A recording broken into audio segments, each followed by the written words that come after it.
My name is Dr. Andrew Fagan. I'm director of the Human Rights Centre, and it's my honor and my pleasure to be hosting this afternoon's event.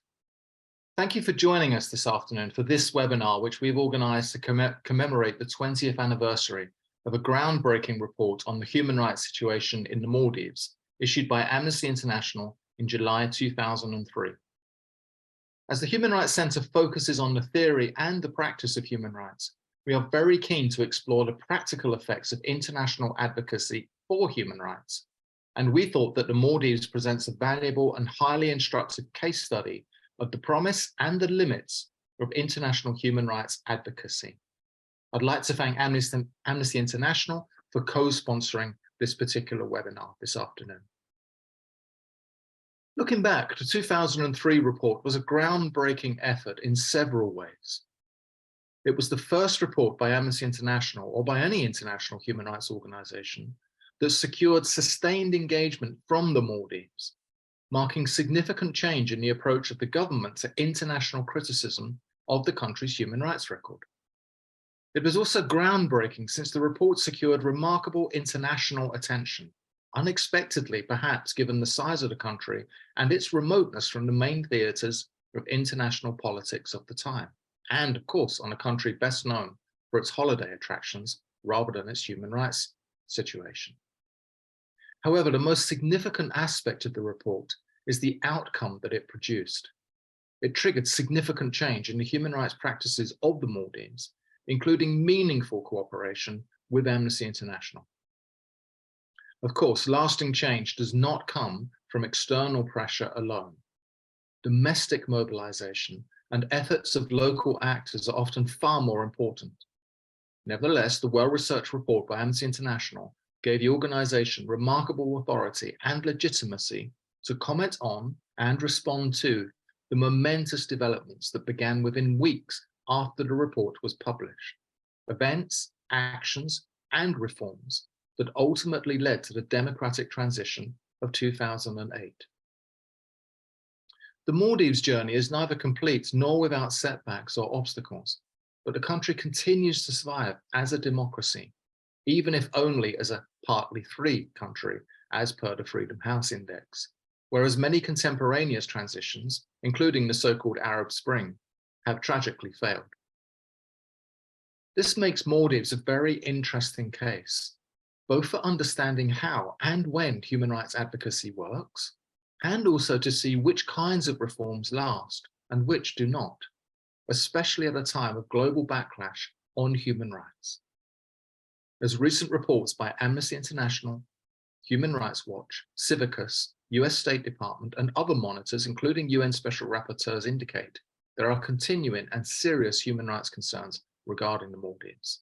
And these negative trends and continuing gaps in protections also need to be examined. After the flyer for this webinar went out, we have discovered that there are in fact earlier reports published by Amnesty International between 1991 and 1993. That these reports have been overlooked and have remained obscure while the 2003 report mobilized both the international community and domestic actors makes the 2003 report even more remarkable and a valuable case study.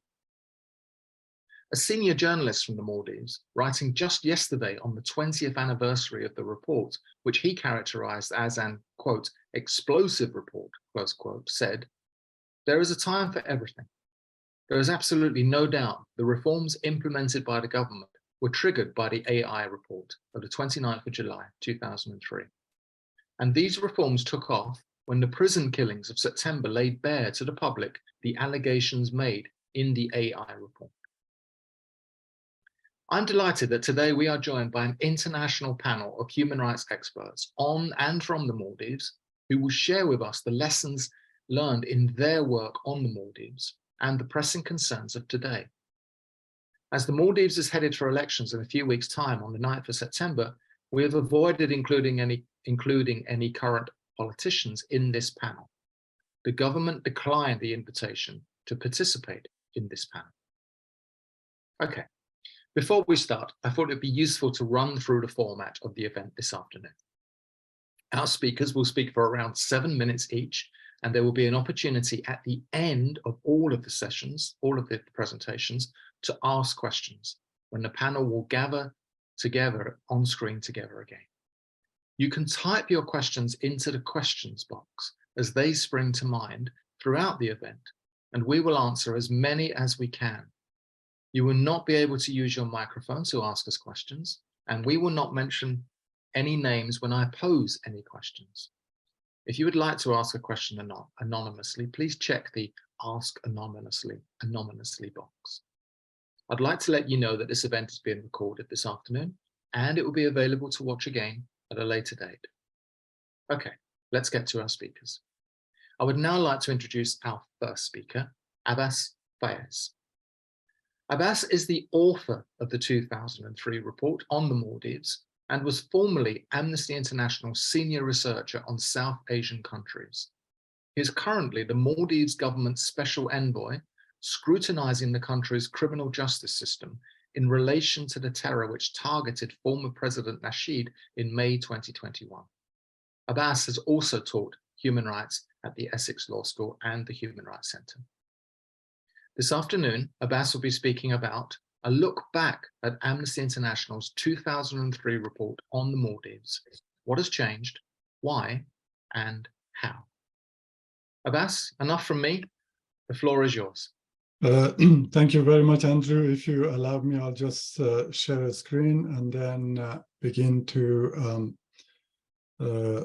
say a few words about okay. Sorry.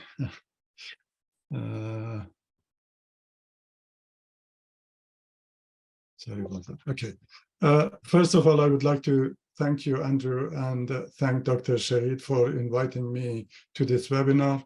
I would like to also express my special thanks to the people who are watching and listening to this webinar, and especially the people of the Maldives, whose determination has actually led the country to the position where we are now, which is a democracy.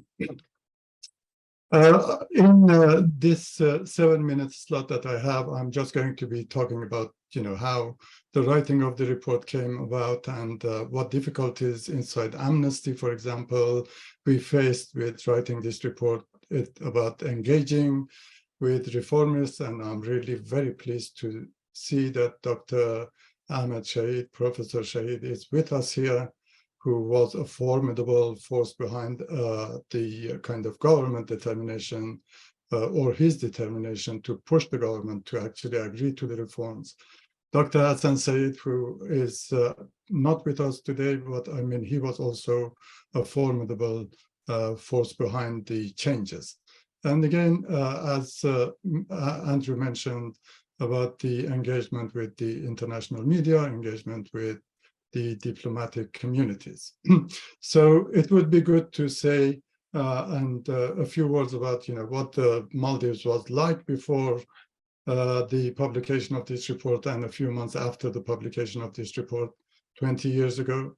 So there was a president who was the head of the government, head of the parliament, head of the judiciary, and highest religious authority in the country. And you can actually understand what that means.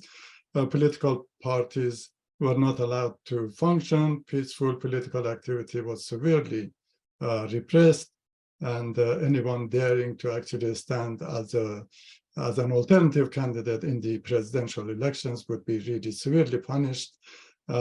Torture was rampant. Any criticism of the government was punished by long terms of imprisonment, by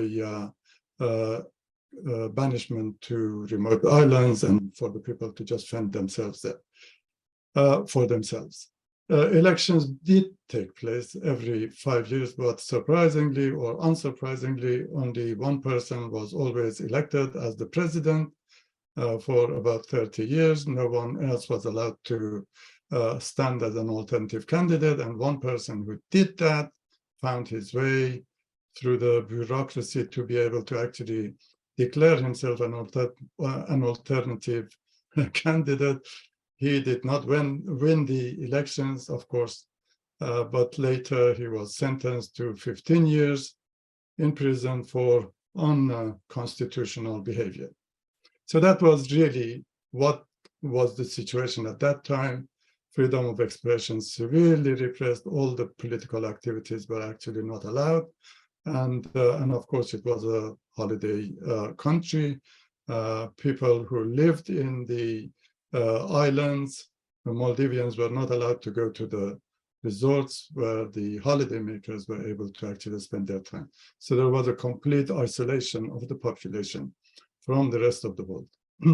So at that time, I realized that I had a significant body of corroborated information, and this was possible, very good for a full-time, full-length report.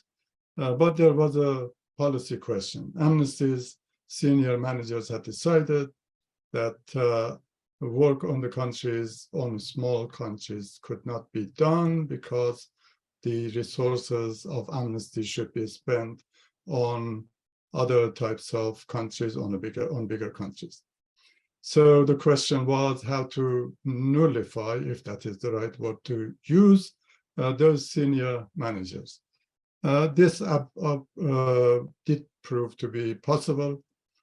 Colleagues in various departments were very, very supportive of me, especially I would like to mention Ingrid Masaja's name, who had written earlier reports on the Maldives in early 1990s.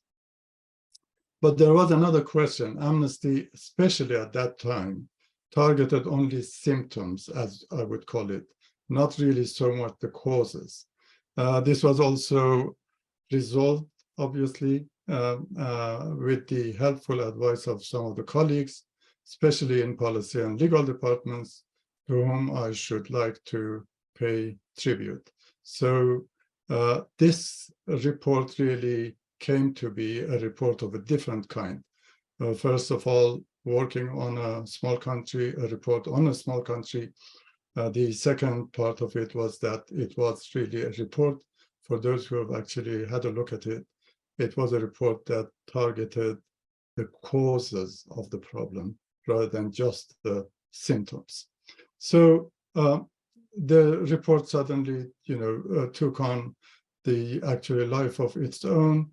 It garnered international media attention. Reformists such as Professor Shahid, Dr. Shahid, Dr. Hassan Said, they really became very, very active. And it was, an opportunity apparently for them also to implement some of the ideas that they had in about, change even before the report. But at that time, they found it possible to actually engage with Amnesty on this particular issue. There were leading political campaigners in the country, but among them, I should like to also mention the name of Mr. Mohammed Nasheed.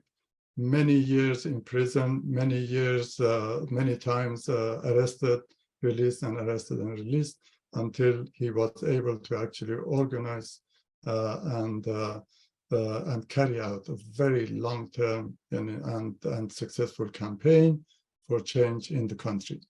Other Maldivians, of course, women and men who wanted change were also there, and they have actually managed to change the country from an authoritarian state to a democratic country, a country in which democracy has so far survived.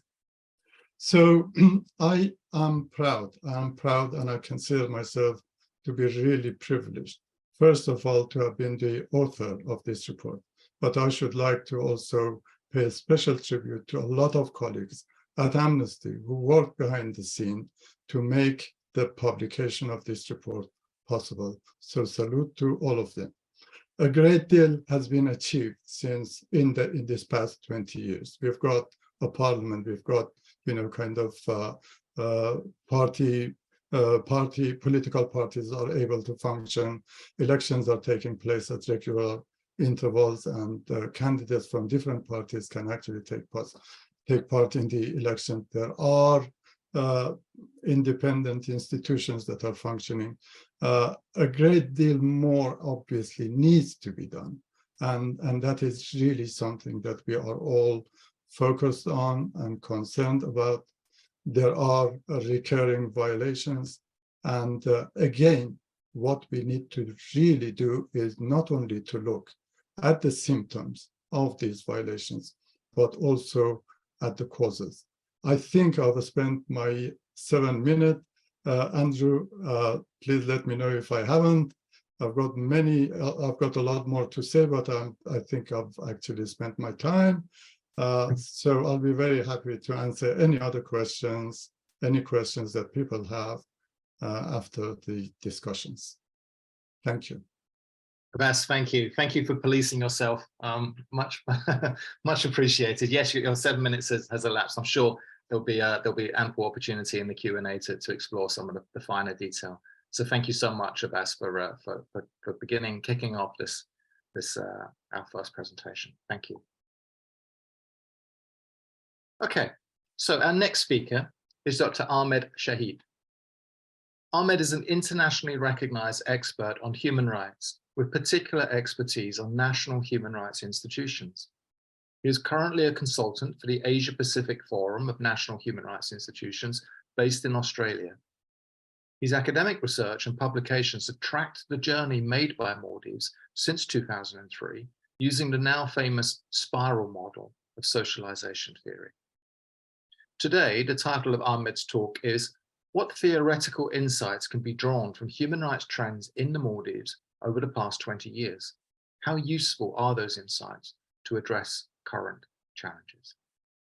Ahmed, welcome. The floor is yours. Well, thank you, Andrew. I hope you can all hear me clearly. Good day, everyone. And first of all, let me thank the Essex Law School and the Human Rights Center, as well as the Amnesty International for giving me this opportunity. In the next 7 minutes, I will try to outline some of the key academic analysis that I have worked on the human rights socialization in the Maldives, and also provide you with some theoretical reflections on how this journey can be understood better. And thank you, Abbas, for giving a very detailed timeline of developments in the last 2 decades, and this makes my job much easier. As a human rights academic and a practitioner, I have always been very keen to understand the developments and trajectories the country has taken towards what we call socialization, habitualization, and norm diffusion of human rights in the country. This is an important part of ensuring that states comply with their international human rights obligations and also take human rights to heart in their policy development. In 2012, Professor Hilary Yarbrough of the University of Technology, Sydney, and I published a paper which mapped out the journey the Maldives has taken towards socializing human rights norms. We used the Rissi-Rock and Sikin's spiral model. I'm sure many of our audience today are familiar with that model, which has 5 distinct phases that states or countries go through when they internalize and socialize human rights norms. Very quickly, they are we call the repression stage or repression phase, where human rights repression is the norm. But then once these issues become to the forefront or highlighted, comes to the limelight, they often deny that any such thing is happening. So this is the denial stage. But given international and local pressure, states usually then slowly, hesitantly move to what we call tactical concessions stage, where they accept the situation of human rights violations, and then also start making small developments or small progress. But then if we continue that pressure, the states then usually move to what we call prescriptive status, where active human rights work becomes the norm. And finally, if everything goes well over a long period of time, usually the state becomes a rule consistent state, which we call the habitualization. The model refers to as habitualization.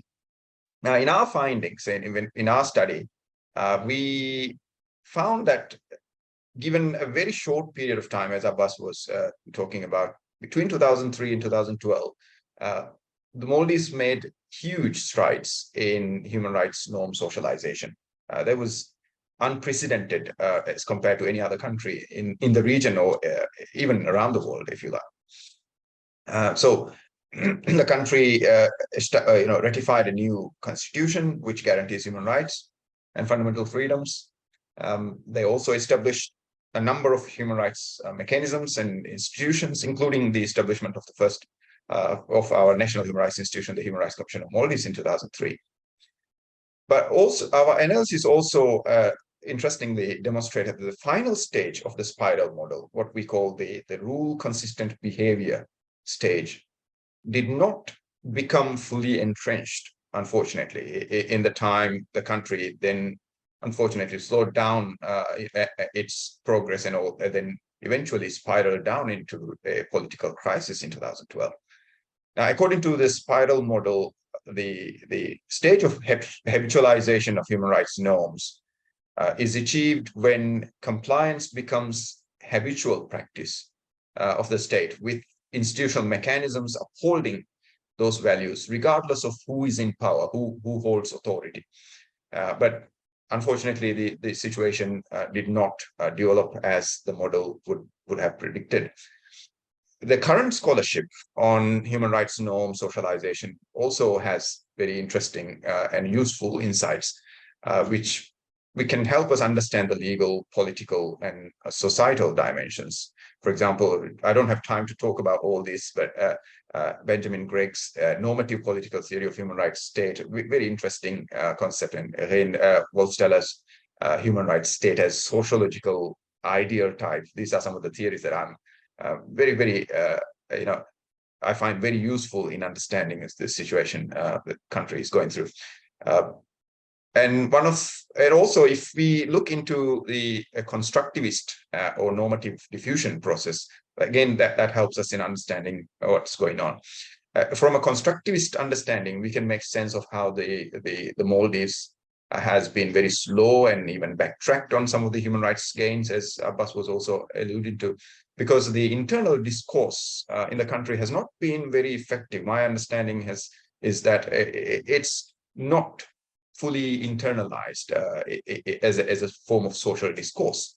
And also from a norm diffusion point of view, we can also see that the spread of human rights norms, which require consistent engagement by various international actors, transnational advocacy networks, we call them, and academia and media to sustain that dialogue. But that's also a weakness.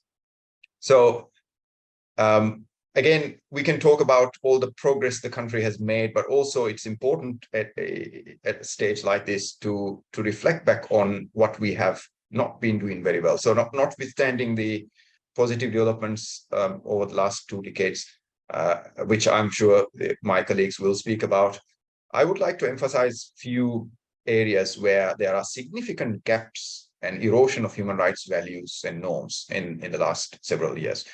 One, of course, we focus on human rights in policy development or the human rights-based approach, and hardly anyone talks about human rights in the Maldivian context these days.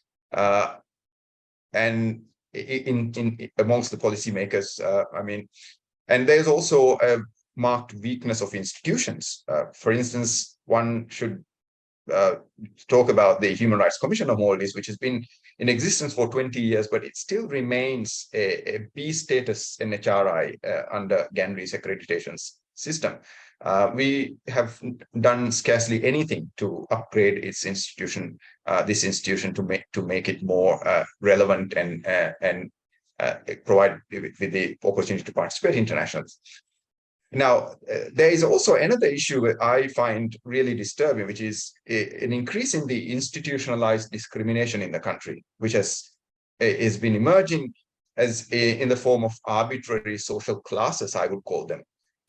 Most people don't talk about this, but I think this is time we did say something about this. Now, there are many fundamental rights of individuals, and they are granted access or denied based on not the color of the skin, but the color of their uniform or the color of the tie they wear. So this has become a norm. This is very, very highly institutionalized. My last count shows that there are approximately 12 social classes in the Maldives now, according to institutionalized practice. I'm not talking about individuals doing things here and there, but institutionalized state practice. And there are also serious gaps in rule of law and justice. We have unfortunately not achieved much in the form of transitional justice, although Transitional Justice Ombudsman's Office has been established and so on. And then, of course, we don't have time to talk about corruption in its negative impact on the realization of economic, social, cultural rights and other human rights in general. So once again, thank you very much for the opportunity. And I would like to conclude by saying that while progress has been made in human rights norm socialization, there is a lot of work to be done to habitualize and integrate human rights language into everyday policy. And unfortunately, today, human rights just remains a tool for political expediency. Thank you once again. Over to you, Andrew.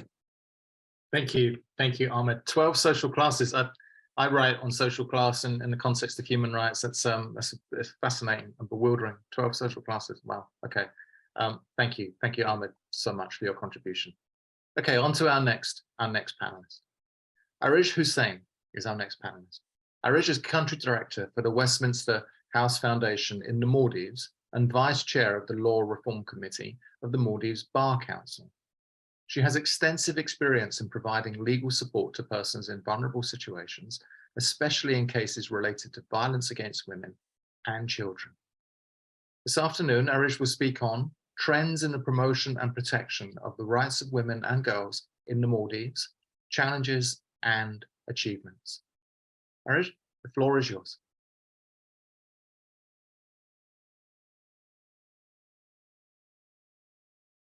You're currently muted, Arish. Sorry, let me just share my screen.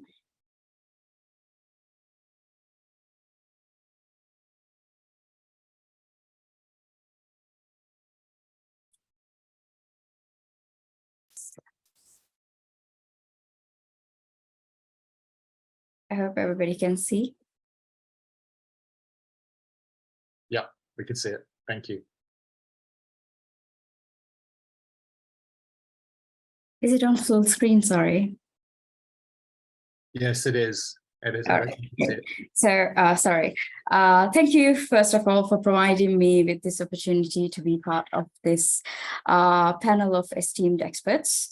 I was actually only 12 years old when the Amnesty International report came out, and I would only read it about 7 years later when I first started working in a human rights organization in the Maldives. I feel like I grew up in the turmoil of an impatient democracy, and I suppose it was interesting to say the least. I saw democracy and the freedoms that come with it flourish, peril, rise from its ashes, and repeat that cycle a couple of times over the past 20 years. This is not an admonishment of the Maldives. Democracy is in decline globally. Going into the topic at hand and starting off historically, interestingly, women of the Maldives, unlike some countries of the West, we did not go through a women's suffrage. When we got independence, the right to vote, along with some liberties, got enshrined in our constitution for both men and women alike. This does not mean that we did not have our fair share of struggles with the patriarchy. Some people like to state that Maldives was a historically matriarchal society because we did have women who led the country in the past, and there are records to confirm their presence in the decision-making levels. But I think this is largely inaccurate. Those that had seats at the table then were there because of men or because of their socioeconomic status. And many of these historical figures have been demonized now, while their male counterparts of history are revered. And this culture exists in the politics even today. This is not to say that we haven't had our strides. In fact, between 2008 to 2023, the Maldives has had major reforms to our laws to ensure gender equality in law. With our 2008 constitution, we removed the barrier for women to compete for the highest public office, though up until today, there has never been a female presidential candidate. We ratified the Convention on the Elimination of Discrimination Against Women back in 1991, but with reservations on the right to hold public office and the right to family life. We removed these reservations in 2010 and later in 2020, parts of Article 16, the reservations were removed. But we still have reservations involving the right to enter and dissolve marriages and the rights on child custody, on grounds of it not being in line with Islamic Sharia codified in domestic law. Some of the major accomplishments in domestic legal framework, in my belief, has been the enactment of laws relating to sexual harassment, domestic violence, and sexual offenses, which was done in 2012 and 2014. These brought major changes to how the justice system sought issues in regards to evidence and remedies those heinous crimes. Evidentiary burdens were lowered, including hearsay testimonies in criminal cases, and administrative processes and penalties were introduced on sexual harassment, and a regime of protection was brought for survivors of domestic violence to gain court orders and receive shelters through state resources. I want to stress on that a bit more, just to show that protection orders have been key to providing safety for survivors in crucial intervals. But today, cases of domestic violence are given less priority from the courts and police, as they see it more as a private family matter rather than a place for state intervention. Research in the country shows that DV and sexual offense cases go unreported in the country due to lack of trust in both these institutions, delays in getting justice, and ingrained ideas of patriarchal beliefs. Even in the administrative processes relating to sexual harassment cases in the workplace, they are often stifled due to power dynamics within these environments. In 2021, we had a key change brought to the Sexual Offences Act to remove significant exceptions which were put in earlier, which provided exceptions to the marital rape cases, and these were removed in 2021. As of now, only one case of marital rape has been proven in court. In 2016, we saw the enactment of a Gender Equality Act, along with the Gender Equality Action Plan in 2022. In 2019, we had the amendment to the Decentralization Act, which mandated a 33% quota of local council seats for women. Other not so small victories include policies implemented since 2015 on prioritizing and allocating SME loans for women, removal of taxation of female sanitary products in 2018, and the implementation of 6-month maternity leave and 1-month paternity leave in government institutions since 2019. 2 out of 7 justices in the Supreme Court are women, though we would likely never see 7 women justices in the foreseeable future. So, with all these laws and policies in place, what does this mean for the Maldivian woman today? We make up 36% of the population, we are highly literate, and we make up 64% of higher education seekers. Even so, we only make up 45% of the labor force, only earn $4 for every $10 a Maldivian man makes on average. We do the majority of unpaid labor, twice as much as a Maldivian man on average. We make up 39% of local councils, 11% of judges, and only 4.6% of parliamentarians. And 1 in 3 Maldivian women have experienced physical or sexual abuse in their lifetime. This is very much a generalization of the context, but I suppose in many ways, it is quite clear that not all policies reflect the living realities of Maldivian women. So this begs the question of whether this divide between policy and reality, where and why this exists. Maldives being a country with a unique geography, with a small, densely populated capital, and a large number of small island populations, each with their own societal structures, requires a very customized approach to policymaking. Yet in lawmaking, we have on many occasions chosen ready-made off-the-rack outfits that do not fit the makeup of our society. We have brought oversized ideologies that cannot be implemented with our undersized budgets. The Ministry of Gender, for as long as I can remember, and surely for the past 20 years, has always had one of the smallest budgets despite being mandated with huge responsibilities, covering the protection and welfare of women and children, as well as their empowerment. So when few women come to positions of power or achieve success in their lives, is it because we made the space for them, or is it because they somehow managed to squeeze their way in despite everything?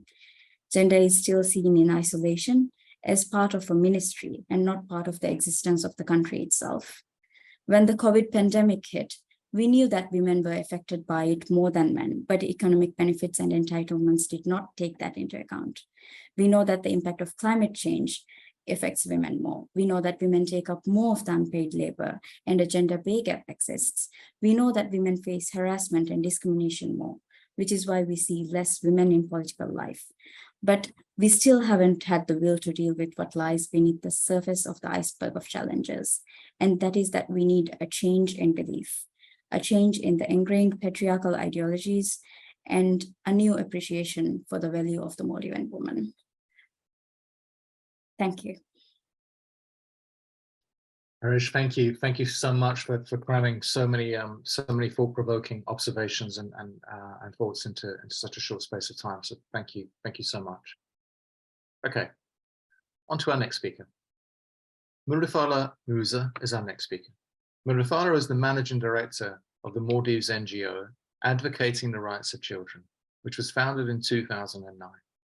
He joined ARC, Advocating the Rights of Children, in 2013, and has focused particularly on advocacy for the rights of those amongst the most vulnerable in society, such as children with special needs and children of migrant workers. Today, Murifala will speak on advocating for the rights of children, beyond photo opportunities. When do politicians listen? Murifala, you won't be surprised to learn. The floor is yours. Thank you very much. Thank you very much for giving me the opportunity to participate in the panel as a panelist. Child rights is an area in which we have gone through significant changes, and some of those changes may be good. Some of those changes may not necessarily be very good.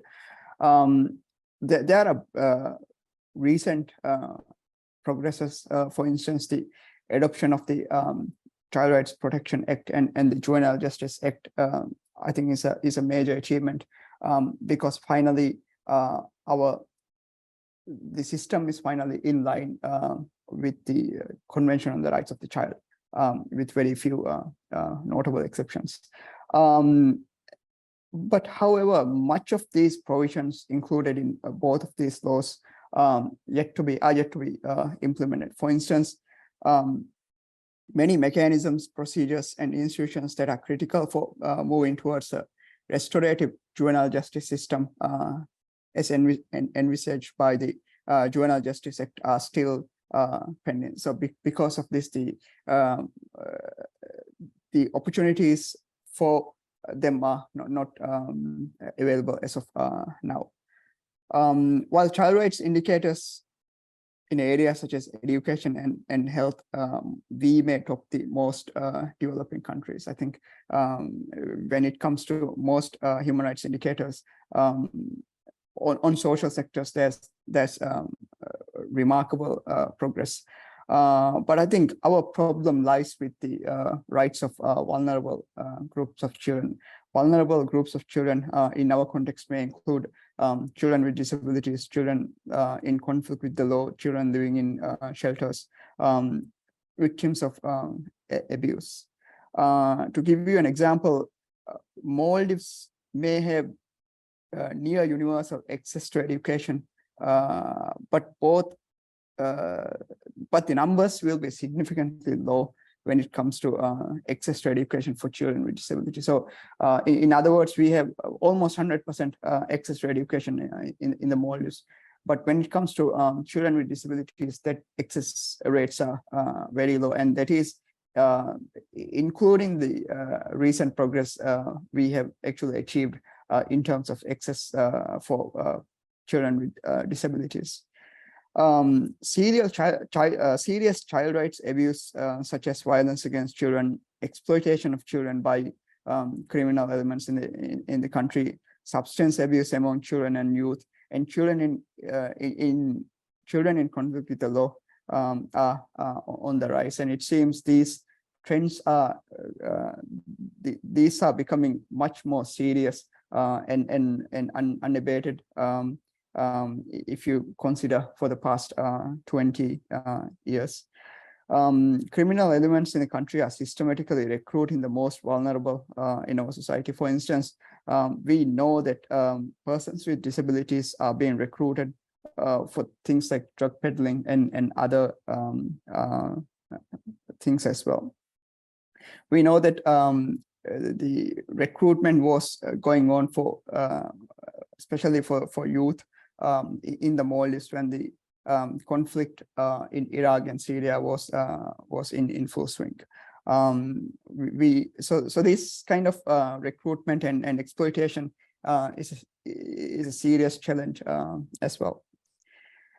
Finally, I think one of the biggest challenges for child rights in the Maldives is lack of focus on prevention. Prevention had always been a lower priority for social issues such as child abuse, non-communicable diseases, and substance abuse as well for successive governments, as prevention work typically does not provide photo opportunities for politicians or involve substantial financial commitments or contracts. In contrast, more rehabilitation work that results from these social issues generate more photo opportunities and also contracts as well. Donor agencies such as UN agencies fund much of the prevention work in the Maldives. Government-led prevention work is often ad hoc and short-lived and needs a clearly defined theory of change and all monitoring and evaluation frameworks as well. A fundamental budget analysis may indicate that resource allocation for social services is vast. Still, much of the investment goes to salaries for its social sector workers and a social protection system that is unfit for 21st century. I think Uruj mentioned, I think Arij mentioned that gender ministry budget is very small, and I think that's true as well. The social sector budget is high because of the fact that education sector and health sector are the biggest employers in the Maldives, and that is the reason why there's a huge amount of resources allocated. A deeper dive into analyzing how impactful these resources are for children is impossible, as resources are not disaggregated by beneficiaries such as children. So if you really need to analyze the impact this huge social sector budget is having on our children, it's really difficult. According to data on our national budget website, 3.9 billion rupiah was spent on social protection between January and November 2022. And only 6% was spent on children and directly spent on children and families. This brings me to my final point. When do politicians listen? As it stands, CRC guaranteed right to children's participation is almost non-existent in the Maldives.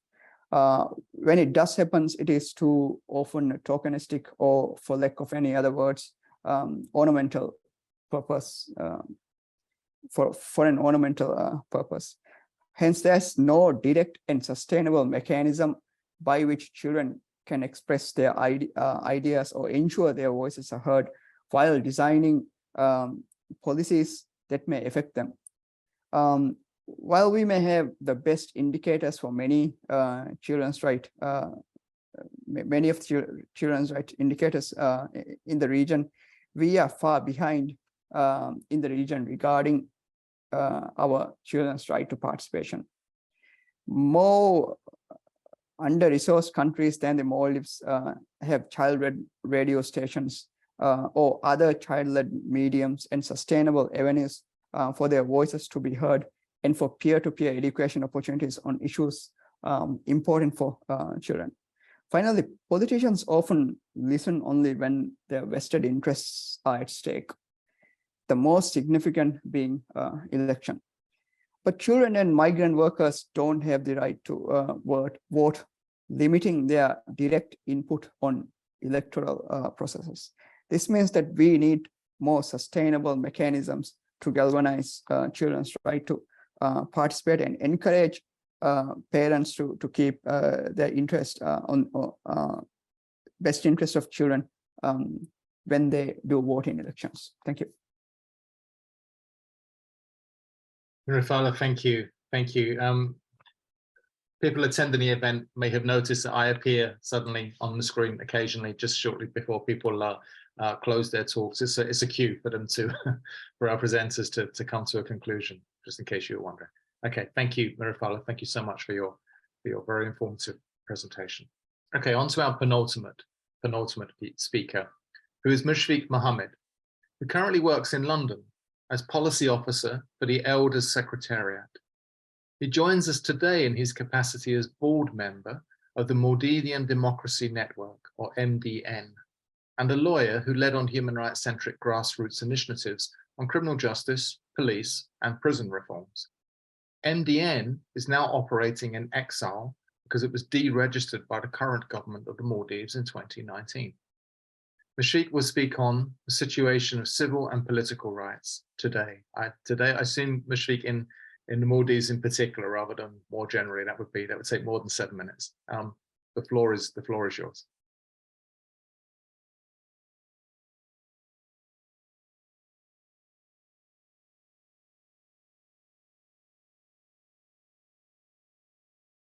Thanks so much, Andrew, and it's a great pleasure to be in the company of great voices on the Maldives. I will start my presentation by looking into the state of civil and political rights today, and also reflecting on the rapid changes that Maldives have experienced in the past few decades. And I'll also look into why there's a sense of disillusionment among certain populations and sections of the Maldivian society. And I will end my presentation with a look at freedom of expression and vulnerable populations, which other presenters have also touched on. Sorry, I don't have a presentation, so you'll have to bear with me. First of all, I'd like to say that there's been so many rapid changes that have happened, and a lot of these changes, as others have said, are changes that you only witness in several decades in other country situations. So these rapid changes have brought in a lot of benefits, and also it brings with it a lot of challenges and new issues that we need to be focusing on. One thing that I have observed is in the Maldives, there still persists a culture of thinking that rights are not something that you're entitled to, but rather it's something that is given to you by the generosity of the people in power. And one of the ways in which the new constitution tried to counter that was to decentralize power and make sure that local communities have a voice and have a say in how their natural resources and their community is shaped. But we still don't have full implementation of the provisions on decentralization that's mentioned in the 2008 constitution. We still keep seeing private companies bring in really detrimental development plans to these very vulnerable ecosystems. And this is a result of communities not having the right information, not having access to expert advice, and also having barriers against them when they try to challenge these development plans. And this is also in part due to the short-term thinking in politics, which revolve mostly around election cycles, and it doesn't really take into consideration the bigger picture. And there are ways to counter that, ways to address that, and that is to have more platforms that give way for direct democracy, and that could be through citizen assemblies, to have more town hall meetings and more ways for the public to hold public officials to account. And that could be through technology, through other ways of expressing direct democracy and making sure people have access to justice. And there's also a disconnect between the climate ambitions within the Maldives and also the one that's projected in the international arena. I have to add that the climate crisis is one of the most pressing issues for the Maldives as a vulnerable country, and there is still a lot to be done to localize the things that are happening on the multilateral level, such as the UNGA resolution on the right to a healthy environment. This is a very important issue for the Maldives and something Maldivians should be entitled to and recognized as a fundamental right. And this goes with the right to food, right to clean water, right to clean air, right to housing. All these issues are not theoretical issues for us. It is happening now in the Maldives and should be given due urgency. And now I'll move on to look at why people are disillusioned with politics and human rights and democracy in general. And I think that's because of the issues that we've had in realizing the rule of law and realizing the civil and political rights that were newly introduced a few decades ago. As another presenter, panelist mentioned, there is a different rule book for certain individuals, and there's another rule book for the poor. So there's a different set of laws for powerful individuals and a different set of laws for people who are disadvantaged, which creates a lot of inconsistencies in the application of law. And the whole point of having a legal system is to ensure that there is consistency where the facts are the same.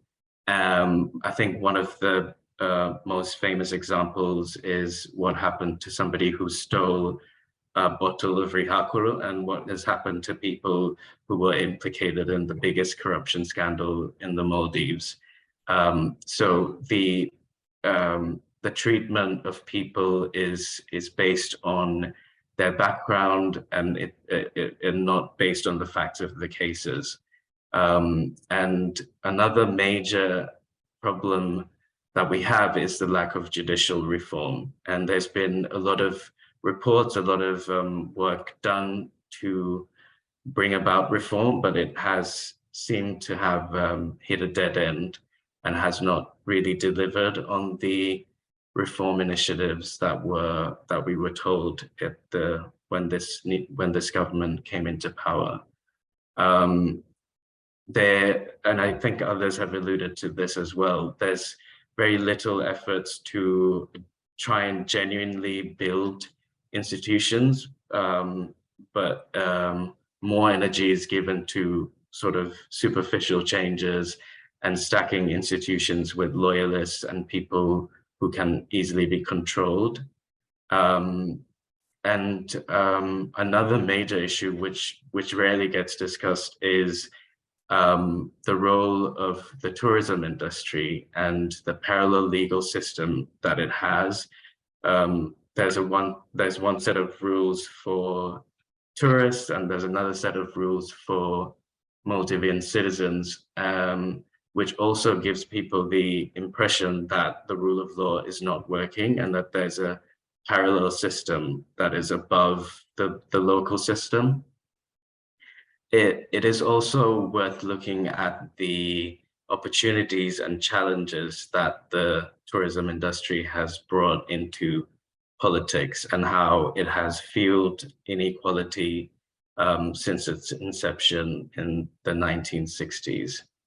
And now I'll move on to the final part of my presentation, and it's on freedom of expression and vulnerable populations in the Maldives.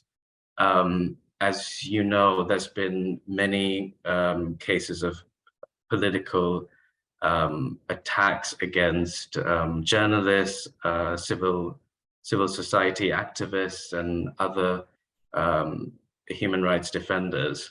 So the political landscape has changed so dramatically that the stakes are so high, are more so high compared to what it was maybe 20 years ago, where somebody expressing a controversial view could potentially get them killed, and somebody focusing on a certain human rights issue could also be subject to intimidation and threats against them. So there is again a culture of going back to self-censorship rather than taking these issues head on. And I believe that the cases of Ahmed Rilwan and Yamin Rashid, Afrashin, and also the attacks against Nasheed show that there are higher political stakes at play at the moment, and more threats against individuals who are speaking on these issues. I'll stop right there because I can see Andrew appearing on the screen. Thank you. Thanks so much. Thank you, Mushik. I'm slightly uncomfortable with my parents ending people's presentations, but we all understand the need to stick to time. But Mushik, thank you so much again for a very detailed account in a very short space of time. So we're on now to our final panelist, who is Dunisha Desanyaki. I need to find Dunisha. I'm going to find your. Here we go. I found your bio. Dunisha is Deputy Director of Research at Amnesty International. She leads on the development and execution of research plans and strategies for Amnesty International's work for South Asia, identifying key human rights issues and priorities. She has extensive experience in documenting human rights violations, performing strategic analysis of data, and supporting the implementation of key human rights priorities.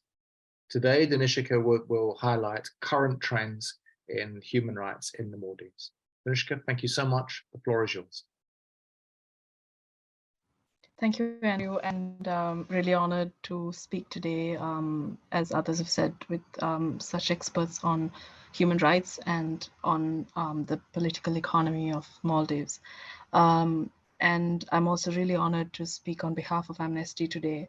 And I think I want to start by saying that the work we do now is really very much built on the shoulders of giants like Ingrid Massage, like Abbas Faiz, who have worked on these important human rights concerns in the Maldives for many years before those of us who are working now have entered the space.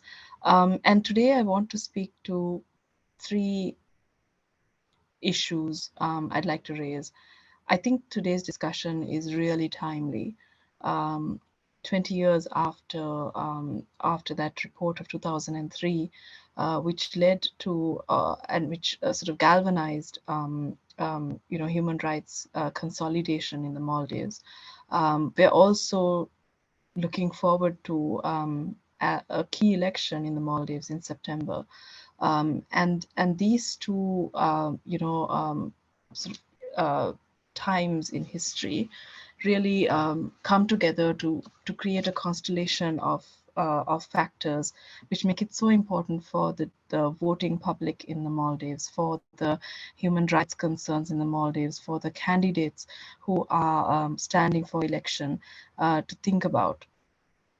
The first issue I want to talk to is to raise alarm about the fact that Maldives has not progressed on human rights the way it should have and the way it could have, given the galvanizing of people's resistance, of people's demand for human rights changes since the 2003 incidents and in the years following. Now, earlier, Dr. Ahmed Shahid spoke about denial, tactical concessions, prescriptive status that should then lead to habitualization of human rights norms. And we haven't seen that habitualization, although we've seen tactical concessions taking place in the Maldives. For example, blasphemy accusations continue in the Maldives, as we saw with Rostum Mutuja last year. The amendments to the Evidence Act in 2022 have been a major cause for concern when it comes to journalistic freedom, and the assaulting of journalists that we've seen in 2023 further cause us great concern. Although we're not seeing the type of violent attacks on journalists that we saw a few years ago, these continuing assaults on journalists will create a chilling effect for the ability of dissidents, of human rights activists, and of journalists to do their work and to raise concerns. The lack of progress on cases like Rilwan's case, although a committee was appointed, the time that it has taken to move forward on the abduction, and even the concerns raised by the family of Yamin Rashid on the trial regarding his killing. All of these cause grave concerns for freedom of expression. And then we also have concerns around freedom of association. The deregistering of the Maldivian Democracy Network, and the fact that this has now been confirmed by a court of law, cause grave concerns for the civic space in the Maldives. And this despite this history that Abbas and others have explained of moving from a human rights repressive, fairly repressive situation to a more human rights friendly regime. We're still seeing organizations like MDN unable to function within the Maldives. And the Associations Act amendments that came in last year haven't really made enough progress in terms of ensuring free association in the Maldives. And then we can come to freedom of peaceful assembly and the ability to protest. And here again, the legislative changes that need to be done have not been done. The concerns around things like custodial debts, the independent functioning of institutions, all of these are extremely interconnected, intersectional issues, which have impact not only on the civil and political rights I mentioned, like expression, association, and peaceful assembly, but also of some of the other rights that Mushfiq and others mentioned, like the right to food and health and housing and women's and girls' rights to education and political participation. All of these are in danger when you have a setup that does not promote accountability, that does not promote protecting and guaranteeing human rights through habitualization of these norms. My second point, though, is that there is hope. And this takes me back to what Abbas said earlier regarding the opportunity for change that some states like the Maldives have. And we've seen that happen. We've seen those changes. The way in which human rights really just sort of took on momentum, and people's resistance led to ratification of international conventions and covenants on torture, the amendment of laws to bring in human rights norms. There is so much hope in the Maldives, and this is why it is so important for the presidential candidates to take this seriously, to not just make election promises ahead of September, but to really see it through. See these legislative changes through, see through the legal reforms that are needed, the independence of institutions. And so my third point really is about action. This is a time for action by the Maldives. We've seen how the Maldives took on leadership when it comes to issues like climate change. And being a small island state, its vulnerability or the possibilities of consequences of climate change in the Maldives are so huge. And so it's pleasing to see this leadership, but we also want to see leadership on human rights concerns that are not only connected to climate change, but also to civil and political rights, to economic, social, and cultural rights. We want to see amendments that the successive governments, successive regimes have promised to do, but have failed to do. Amend the Evidence Act, amend the Associations Act, permit civil society to act in freedom, allow journalists to do their jobs, and really address the lack of accountability that we've seen in the Maldives for decades. The abduction of Ahmad Rilwan, the killing of Yamin Rashid, and then the attacks in earlier years that we've seen. All of these require specific political will to see through reform agendas. And Abba spoke earlier about the importance of independent institutions, and I could not underscore this more. We know that that in any country, there will be elements that would not be supportive of human rights. There will be elements that use different philosophical or religious or other justifications to justify and promote violence.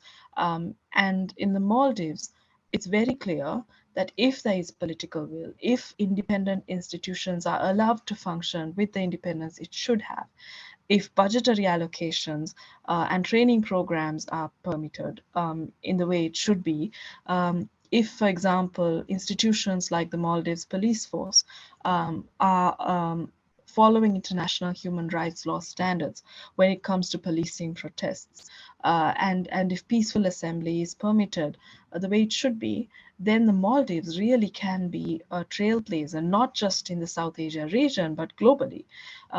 And that's why this discussion is just so timely. It's not just 20 years since 2003 and the human rights gains that were seen in the years following 2003. It's also just about 40 days before a key election in the Maldives. And so I'd like to also not only call upon the presidential candidates, but also call upon the general public, the voting public in the Maldives. Seize this opportunity to demand human rights guarantees from your political leaders. Thank you. Grishka, thank you. Activism and hope are obviously crucial to the human rights, social justice cause across the world, but thank you for placing so much emphasis upon them. Thank you, and thank you for concluding our formal business in terms of the presentations. Could I ask, please, all of the panelists to turn their cameras back on so we can come back together. I'd like to thank the attendees for placing their questions in the Q&A, and for the panelists who have been answering them as we've been rolling this past hour or so. We have about 15 minutes remaining for a Q&A. I've learned a huge amount about the Maldives and the human rights situation in the Maldives. So thank you so much. I have a great many questions, but I'm going to defer those for a later time, perhaps, and exercise a more responsible role as host, which is putting questions to you from our audience. So let me get to a question which, funny enough, also would be a question I would ask concerning social class. There are two questions, both addressed to Ahmed Shahid. The first is, could you please elaborate on systematic 12 social classes in Maldives? What are the challenges to combat systematic human rights violation? And a related question, please elaborate on the issue of discrimination based on social class. What 12 classes are there? What is the media in the country? What does the media in the country do about this? Is there any media outlet that challenges this form of discrimination? Any country's NGO? Ahmed, please, briefly over to you. Thank you, Andrew, and thank you for raising this question, or asking this question, which definitely requires elaboration and further discussion. In my discussion, I've mentioned that there is this emerging arbitrary social classes, which has now become a form of institutionalized discrimination in the country, and this is part of, unfortunately, part of state practice. I'm not referring to any form of special assistance or protection to disadvantaged individuals or any form of affirmative action, which I understand does not fall into the category of discrimination. I'm very specifically referring to state policies which are directed to advantage a certain group of people, not because they are already disadvantaged, but because they already have the privilege. Now, we all understand non-discrimination is fundamental to establishing a state with social justice. And social justice cannot be achieved as long as the state itself is practicing all forms of discriminatory practices and arbitrary approaches or policies to privilege. There are lots of examples I can give you, but given the time constraint, let me just touch upon a few. And I'm sure everyone from the Maldives will understand what I'm talking about, although most people do not raise a voice against them for whatever reason. Let's take a very simple, few examples. One, let me start with housing. Housing is a fundamental right. Yes, it's part of economic, social, cultural rights, and the government has been working towards ensuring that people have right to housing. And I would not have any problem for the government to have a criteria which gives advantage to people who do not have housing, who are living in disadvantaged or marginalized or socioeconomically deprived or disadvantaged conditions. But when the government comes up with invests 20 billion rupiah worth over the last 18 years, I remember, on housing, and the housing criteria is very specific. You have to be, if you are a MNDF, if you are police, if you are a civil servant, if you're a staff of a state-owned enterprise, and so on, you are eligible. What about the taxi driver? What about the one who is working on his own job? What about the one who is trying to simply make ends meet for his family, but is not in the civil service? I know thousands of people who would really want to apply for those, but were ineligible even to apply for. I'm not saying they did not get it, but they were not even eligible to apply for in the first place because they were not wearing a particular uniform, or they're not working for the government, or they were not born in a particular island. That's one example. We can definitely elaborate on that. So there are a lot more deserving people who are deprived of that right because the criteria was discriminatory. It's definitely discriminatory, definitely arbitrary, and I don't understand how anyone can justify that a person working in a state-owned enterprise has a bigger, higher right to housing than someone working or in a private organization or private company, or work, self-employed. There is another interesting area, pensions. Again, this has been covered by some media, but not much.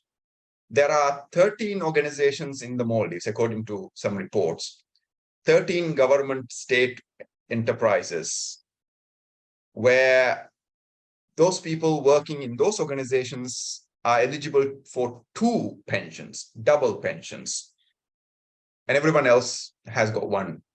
But these 13 organizations, if you are lucky to work in those organizations, you get 2 pensions, and both pensions are paid for by the state. And according to some estimates, roughly 263 million rupiah per year is spent on this double pension. there are certain groups of people in this country, certain people working in certain organizations or certain sectors who have double health insurance. Now, we have universal health insurance in the country, so everyone has access to health insurance. But certain organizations, if you're working in those organizations, so if your color, the color of your uniform is a certain color, you get double, you get double insurance, health insurance. So you get much bigger insurance. I'm not talking about some simple privilege, but we're talking about class privileges. So, and there are many other areas. Unfortunately, I don't think we have time to discuss. So what I mentioned is these classes, social classes, arbitrarily selected or arbitrarily formed social classes have become the norm, and people have now questioned, asking, or stopped questioning the logic of those forms of discrimination. So I'm very happy that people are asking these questions, and I'm very keen to discuss these issues with civil society and policymakers. And I don't want to see, as a Maldivian, I don't want to see the Maldives being run on the basis of classes of people or privileged classes of people. I hope that answers the question, but this is a very sensitive issue, but we can go on talking about that. Thank you. Absolutely. It's a huge issue. This is a shameful piece of self-publicity, but I have an article in the current edition of the Human Rights Quarterly that takes the human rights community to task for its sort of neglect, really, of social class. So it's shameful piece of self-publicity, but it's a deeply complicated area that needs further exploration, clearly. But thank you so much. I have a question, I think probably for Arij and for Danishika would be best place for this. We live in a human world. Human problems can't be solved by just a system. I believe change for the sake of change is dangerous. However, change is inevitable. If enough people wanted change, change tends to happen. So if we look at past data, what are known factors that has helped us change for the better, specifically related to women and children? Do we have identified any such factors that has triggered such changes? If I could ask Arij and Danishika, and also I believe that is a question relevant to, let me try and move things around, to Mirifala as well. If you could each have a go at answering that question very, very briefly, that would be really appreciated. Arij, over to you. Thank you. I'm not a history buff, so I'll try to answer this in as short as possible. But I think what factor leads to change, especially in regards to, let's say, gender equality, I think from our experience in the Maldives, at least, we have tried the approach of a very top-down, it's a very top-down approach where we have implemented laws, we have codified a lot of things, and what we have seen is when it comes to implementation, when there aren't any actual behavioral changes in how society sees, in how individuals see gender, or how individuals see women, how individuals see girls, those laws are not really, I mean, a law is as good as what people make of it, basically. So I think one of the key factors would be not to have it from top down, but to have it at a grassroots level. The other thing, in a more individual, or maybe in a more theoretical aspect, I would say perseverance. Perseverance would definitely be something that I would say is a factor that leads to change. But yeah, that's about it from my side. Thank you. Danishika? Thank you, Dr. Andrew. I think that's a really interesting question, and one that many human rights activists and organizations are mulling over. How do you create human rights change? How do we learn from history? And I think it requires a constellation of factors. It requires resistance at a very local level. And unfortunately, many regimes world over repress resistance purely because they don't want anyone dissenting, they don't want anyone critiquing. And that is why we need to protect expression and association and peaceful assembly. But we also need international pressure. We need political will. And when that constellation of factors comes together, like it did in the early 2000s in the Maldives, human rights change can happen, and that's a beautiful thing. But for that to happen, we really need brave human rights defenders, brave people who are willing to get on the street and say, we will not stand for this anymore. And we need people who are willing to document human rights violations, write about it, and raise concerns. We need the media to be independent, despite the existence of laws like the Evidence Act, despite the jailing of dissenters. And so that constellation, it seems miraculous that it could happen, but it does happen. And we've seen it in places. And so as we say in Amnesty, it's better to light a candle than to curse the darkness. So we can have hope that that people do learn from history and change can happen. Thank you, Dineshkin. Mirathala? I think if there's a change in the lived reality of that particular person, they tend to be more encouraged by these changes, by these reforms, whether it's a new law on disability or child rights or anything. So I think as long as it helps to bring changes, positive changes to the lived reality of individuals who are affected by these laws, by these reform processes, that is the bottom line for sustainable advantages or sustainable reforms in our experience. Thank you. Thank you, Mirathala. Abbas, I understand there was a question in the Q&A that you answered previously, but you wanted to address again in person, as it were. Can you please just remind us of what the question was, and then briefly just address it? I think the question, thank you, Andrew.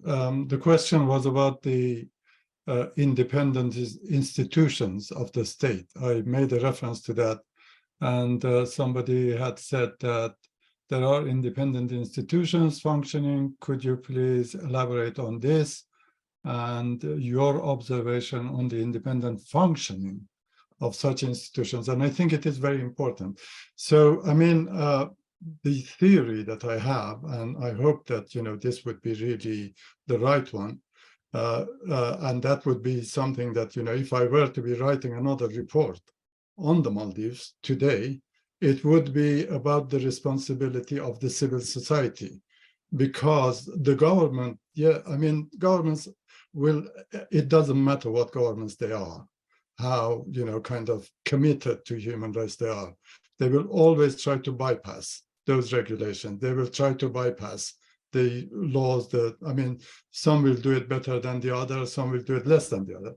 If I were to be writing another report, Andrew, I will have three asks from the civil society, if I may. So the first one would be to remove party politics from their mission. As long as they have, you know, party politics, then, because, you know, when they talk about independence of an institution, they think that, you know, if there are more people from such and such a party, from their party in that institution, then that institution is more independent. That has got to be removed. The second ask that I will have is that the institutions remain independent. And this is a responsibility that lies on the shoulders of the civil society. They have to demand that these institutions are and remain independent. You remove party politics from the institutions and make sure that they are independent. The third ask is to ensure that they are accountable. And this is very important to actually remember. You know, in 2003, between 2003 and 2005, a lot of Maldivians, the first generation of Maldivians who wanted change, made a lot of sacrifices. It was difficult for them. It was really hard. They faced imprisonment. I went to the Maldives at that time. Many of the politicians were in detention. So but they carried on. They changed, they created the situation. They actually changed the constitution. They enforced the, kind of the parliament to be functioning, political parties. So those changes did take place. Now it is another responsibility on the shoulder. And those changes that actually happened, they were partyless changes. The constitution is partyless. The institution of parliament is partyless. All of those changes were on the basis that, some change has to take place. Now it is up to the civil society to remove all those, kind of considerations, and then to also take responsibility for the improvements, because just, kind of expecting governments to do it, governments will not do it unless they are under pressure from the civil society to do that. And the civil society in the Maldives is not, in my opinion, actually taking their responsibilities as seriously as they should. Thank you, Andrew. Thank you, Abbas. I know there are many other questions coming through to us. We only have time, unfortunately, barely time to address one final question. Mushfiq, I think it's probably your best place, I think, to address this particular question, and it's the following. In the upcoming elections, with the splintering of major parties, are there apprehensions of possible civil and political rights violations, especially if this goes to runoff? If so, what advice would you give international monitors who would be covering the elections? Mushfiq, briefly over to you. Thank you. Thanks so much, Andrew. I'm not exactly sure if I'd be the best person to answer this, but I'll give it a go. I think there's been a lot of studies done about the cycles of political persecution, and yeah, there is a risk that it could deteriorate to that, where the winning party or coalition then goes after the losing party, which is what we've experienced before. And the ways to stop that is to focus on the international law and the constitution, and ensure that people have access to lawyers, and that they're being treated equally and fairly by the system. Thanks. Thank you so much. Okay, look, time stops for no one, as the phrase goes. I want to just close this really, really interesting event. As I say, I have learned a huge amount as a relative novice on this particular area. I've learned a huge amount from the panelists. I want to thank each of our panelists for giving up their time, sharing their expertise and their passion for the work that they do. I also obviously want to once again just repeat my thanks to Amnesty International. We have a long relationship with Amnesty over many decades now, and that relationship is maintained through these kinds of events and much other work too. So I wanted to thank Amnesty International. I also wanted to thank my colleague Professor Ahmed Shahid, who has played a crucial role in bringing such an impressive group of panelists together. And then final thanks really to the people behind the scenes who make this happen, which is the events team within the Human Rights Center and the law school. We're here, you're where you are, largely as a consequence of the work that they do. They are unsung heroes. I always close our sessions by acknowledging the crucial work that they do, particularly at this time of year. Thank you to all of you who have joined us, who have attended this event as part of the audience. Greatly appreciate your interest in our work. So very finally, thank you again to all of the panelists. Thank you to everyone who's made this happen. I hope everyone has a peaceful and quiet rest of the summer. Thank you, everyone, and take care.